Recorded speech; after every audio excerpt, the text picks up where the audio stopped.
की ज़िंदगी में जो परेशानियां हैं उनको भी मैं देख कर आया हूं। लोगों के हालात क्या हैं आप अंदाज़ा कर सकते हैं। बहरहाल अगर आप एजुकेशन को देखेंगे, हेल्थ के निज़ाम को देखेंगे, कहीं ना कहीं लोगों की ज़रूरियात हैं। और उसके अलावा अगर आप बॉर्डर एरियाज़ को देखेंगे, उन लोगों को ज़मीन का टुकड़ा नहीं है। वहाँ दफन करने के लिए एक जगह मैंने देखा, उसकी भरपाई कर रहे हैं और उसी जगह पर दोबारा से लोगों को दफनाया जाएगा। जगह भी कम पड़ गई है और बॉर्डर एरिया में शेलिंग की वजह से परेशान भी हैं। और मैं चाहता हूं कि उन लोगों को, इतना बड़ा इलाका में घूम के आया, मेरे ख्याल से 100-150 का आसपास का ये इलाका किलोमीटर के हिसाब से फैला हुआ है। उन लोगों को बॉर्डर से उठाकर यहाँ 5-5, 10-10 मरले की ज़मीन लेके दी जा सकती है, या उनके घरों के अंदर उनको जो है शेल्टर दिया जा सकता है। वो जो बैंकर बना के दिया जाना चाहिए। अभी उन्होंने कहा गाँव को एक बैंकर देंगे या मोहल्ले को देंगे। जब बंकर के लिए लोग जाएंगे तब तक वो मर जाएंगे, क्योंकि इसका शिकार कहीं पे भी कोई भी हो सकता है। ऐसा नहीं है, मुश्किलात बहुत हैं। उन मुश्किलात को बेहतर करने के लिए आज मेहनत कर रहे हैं। आज बदहाली है, आज बदअमनी है, भाजपा के दौर में तानाशाही है। लेकिन एक वक्त आएगा जब उम्मीद करेंगे बेहतरी की और आने वाला कल खूबसूरत बनाने के लिए कोशिश है। तर्ज पे क्रेडिट ले रहा है मोदी के नेतृत्व में। यहाँ भाजपा की सरकार जो सेंटर की है वो जम्मू कश्मीर को चलाना चाहती है और मोदी के कहने पर जो है यहाँ अनाउंसमेंट होती है किसको क्या मिलना चाहिए। मैं उनको कहना चाहूँगा, आप ये क्रेडिट लेना बंद कर दीजिए, क्योंकि दुनिया जानती है आपके कारनामे क्या है और तुम्हारी औकात क्या है। तुम्हें जो औकात दिखानी थी और तुमने जो देश को ले डूबना था वो तुमने किया। देश को बेचने में कसर नहीं छोड़ी। अब लोग समझदार हो गए हैं, क्योंकि 2024 का जो चुनाव था 240 पे अटके थे। अब जब 2029 का होगा, मोदी जी आपको दिखेंगे नहीं। भाजपा की तानाशाही खत्म हो जाएगी, एक नया सवेरा होगा, एक नया। अब तो इंतजार करना पड़ेगा, क्योंकि जिन लोगों के मकान उजड़े हैं ना, जिन लोगों के पास कुछ भी नहीं है रहने के लिए, उन्होंने अपनी ज़िंदगी लगाई, अपनी उम्र लगाई और उनके पूर्वजों ने वो ज़मीन को बाकी रखा था, इसलिए उनकी तामीर उन्होंने की थी। अब जब उजड़ गए हैं तो बनाने में वैसा नहीं बना सकते हैं, लेकिन थोड़ा सा छत और सर छुपाने के लिए थोड़ा सा वक्त लगता है, इंतज़ार करना पड़ेगा। एक आने वाले खुशहाली का वक्त होगा, दौर होगा। लेकिन अगर आम आदमी समझ गया, समझना बहुत ज़रूरी है। अगर आम आदमी नहीं समझेगा, सरकारों से उम्मीद कम रखना। एक ही चीज़ बताना चाहूँगा, अगर ठीक है एलजी का शासन है, लेकिन हम काम करने के सक्षम होने चाहिए। उसके लिए आपको खड़ा होना पड़ेगा, आपको लड़ना पड़ेगा। आप लोगों की आवाज़ है, आप लोगों की ताकत है। लेकिन अगर आप वहाँ पर पीठ मार के चले आएंगे तो आपके काम नहीं करेंगे, वो आपसे ज़्यादा ताकतवर होंगे। अगर वो आप वहाँ से आप निकल आएंगे तो वो आपको रोकने का पूरा काम करेंगे। मैं चाहता हूं कि देश के अंदर जो भाजपा की तानाशाही है, उसी तर्ज पे जम्मू कश्मीर के अंदर हमारी सरकार थी, एनसी की सरकार थी, मैंडेट लोगों का था, लेकिन चलाने का काम अभी वही कर रहे हैं। लेकिन उनको भी समझ आना चाहिए। एलजी तक अगर मेरी बात पहुंचती है, सरकार को काम करने दीजिए। आप थोपे हुए लोग हैं, हम चुने हुए लोग हैं और यहाँ लोकतंत्र है, लोकतंत्र को चलने दीजिए। तुम्हारा वक्त भी खत्म हो जाएगा। ऐसा नहीं है कि तुम तानाशाही हमेशा करते रहोगे।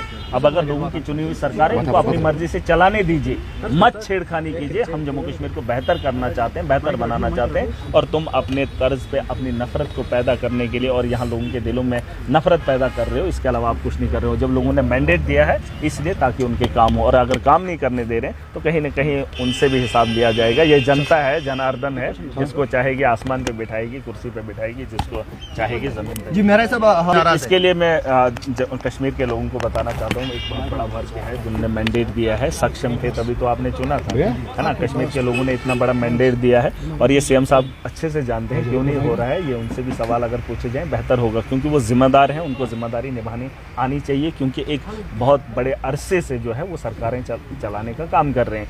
अब नया तो नहीं है कि पता नहीं है कैसे काम करना है। मुझे लगता है काम करना चाहिए। भाजपा का सपना नहीं है, हमारा भी सपना। लेके आए ना, अखंड भारत बनाए। किसने बोला कि भाजपा की बात क्यों कर रहे हो? करे ना, मौका था ले आते। किसने रोका हमने? अरे लोगों की मर्जी से काम थोड़ी हुआ। अगर गोला बारूद हुआ, पाकिस्तान ने शेलिंग की या यहाँ पर हत्याएं हुई, किसने किया? हमने बोला या उन्होंने किया? उनको जवाब देने का वक्त आ गया था, हमने रोका। मैंने तो असेंबली में खुल के कहा था गोली का जवाब गोली से देंगे, तो फिर हटे क्यों? वो तो ट्रंप जी ने 2 लाइनें लिख दी। अरे बोल भी नहीं बोले। आप ये क्यों कह रहे हैं कि बीजेपी, आप ये सोच रहे हैं फिर से 29 में इलेक्शन आएगा, फिर से हम सरकार बनाएंगे, फिर ये बहाना बनाएंगे? नहीं, अब वो छोड़ दीजिए। आप लोग समझदार हैं, देश के लोग इतने जाहिल नहीं है जो तुम्हें फिर से मौका देंगे। तुमने अपना 56 इंच का सीना वो दिखा दिया और बॉर्डर पे जाने की आपकी एक नेता की भी हिम्मत नहीं है। कश्मीर की घाटी में आना बड़ा आसान है, 7 लाख फौज है। अरे जाना था वहां पर जहां पर ये हमले हुए, वहां पर भाजपा के एमएलए नहीं गए, ये जम्मू के एरिया में नहीं गए जहां पर बारूद बरसा है। ये इधर इन इलाकों में कैसे आएंगे? ये कहना बड़ा आसान है। आप चले जाइए ना, किसने रोका था? अरे मैंने नहीं बोला, पूरा देश इकट्ठा था, कश्मीर इकट्ठा हुआ था, मुसलमान इकट्ठा था, पाकिस्तान और आतंकवादियों को जवाब देने के लिए हम तैयार थे। अब मैंने जवाब देना था, मैंने तो ऐसे भी असेंबली में बोला था। अरे मैंने तो बोला था चाहिए गोली का जवाब गोली से दीजिए। जब मुझे नहीं लगता है अगर सरकार सक्षम होती तो जवाब 2 दिन में नहीं होता। मोदी जी तो अपने एक इंटरव्यू में खुद बोले थे कि लव लेटर लिखते हैं 2 दिन, अगर और जंग लड़ते अमित शाह तो पीओके ले आते। अब 2 दिन पहले ही बस कर गए। क्यों कर गए? करना था ना, मैंने रोका, कांग्रेस ने रोका, एनसी ने रोका, किसने रोका? ये मुझे बता दीजिए ना। मोदी का खुद का फैसला है, खुद का फैसला, चाहे लोग कुछ भी बोलें। क्यों रोका मुझे नहीं पता। नहीं रुकते तो कौन पूछता। हमने जब गुहार लगाई मत करो, नहीं सुनी। हम बोलते जंग करो, नहीं करेंगे। जब इनको मर्जी आएगी तब गोले दाग देंगे, बस फिर चलाएंगे देश के अंदर तिरंगा रैली, भाजपा निकालेगी। और विदेशों के अंदर बोलेंगे आतंकवाद नहीं चलना चाहिए। अरे क्या बोलेंगे ये जो यहाँ से एमपी लिए, ये क्या समझाएंगे बाहर के देशों को जो अपने इलाके को बेहतर नहीं कर पाए?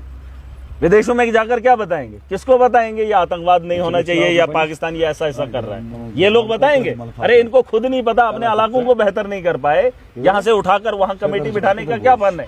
पाकिस्तान सुधरने वाला नहीं है। वो उसने तार लगाई नहीं है, वो मानता ही नहीं है मेरा हिस्सा। गाँव के अंदर जब हिस्सा होता है ना भाइयों का, तो बीच में वो कील लगाते हैं, ये तेरा हिस्सा ये मेरा हिस्सा, ताकि ये खिसके ना। उन्होंने तार ही नहीं लगाई। लेकिन पर्यटकों के ऊपर देश के लोग सक्षम हैं, जाहिल नहीं है। उनको पता है जिन लोगों ने ऐसा काम किया है उन्होंने जानबूझकर किया है। और मोदी जी को मौका था 56 इंच का सीना दिखाने का, भाजपा को मौका था अपनी ताकत दिखाने का, अपने बोलों पे खड़ा उतरने का। मैंने कहा पहले जो इनके बोल थे, मुझे लगता है 2014 से पहले वाला मोदी जी वो कहाँ है? जब सरकार में आ गए तब पॉलिसी, वो अमित शाह बोल रहा था ये जुमला है। सारे जुमले हैं, कितने और कितना जुमला है। अब लोगों को भी जुमला बनाएंगे, फर्जी वोट डालेंगे, फर्जी देश बनाएंगे, फर्जी पीओके लाएंगे, इधर लगा लेंगे पीओके की 25 सीटें, बिना मतलब के उठा के बोलेंगे चलाओ जी सरकार, अब हमारी सरकार बन गई, 25 सीटें एलजी देगा, चलो जी। कल को बीजेपी बनाएंगे, बोलेंगे वो पीओके हमारे पास है, ऐसे ही देश चलेगा। ये बोलेंगे हो गया। अरे लेना है ले लो, हमें खुशी है, पीओके क्यों नहीं चाहिए हमें। मैं को कहता हूँ अखंड भारत बनाओ, किसने बोला? आपको नहीं चाहिए। मुझे बांग्लादेश चाहिए, मुझे पाकिस्तान चाहिए, पीओके क्यों बात कर रहे हैं? ले लेना।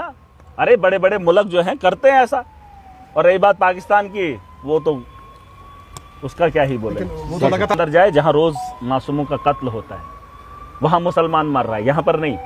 हम यहाँ 40 करोड़ हैं, 30-40 करोड़। हम सक्षम हैं, हम अपना मुस्तकबिल बेहतर कर सकते हैं। और ये मुल्क हमने चुना है। मैंने आज भी कहा, मैं जिस इलाके में पैदा हुआ अपनी मर्जी से नहीं, लेकिन जिसके घर में पैदा हुआ हूँ मेरे वही माँ बाप हैं, और जो घर है वही मेरी विरासत है। ये मेरी विरासत है और मुझे इस विरसे में मिली है। और मैं अपने घर को नहीं छोड़ना चाहता हूँ। मैं भलेसा की आखिरी पहाड़ी में बैठा हूँ, यहाँ करना के अंदर, या ये जहाँ पर मैं गया था वहाँ से लोग यहाँ पर सेटल हो सकते हैं, लेकिन अपनी ज़मीन को नहीं छोड़ सकते, अपने माँ बाप को नहीं छोड़ सकते। और ये मुल्क हमारा है, और हमारे इस्लाम ने ये हमें सिखाया है, जिस मुल्क के अंदर रह रहे हो उसके साथ खड़ा रहना। या पे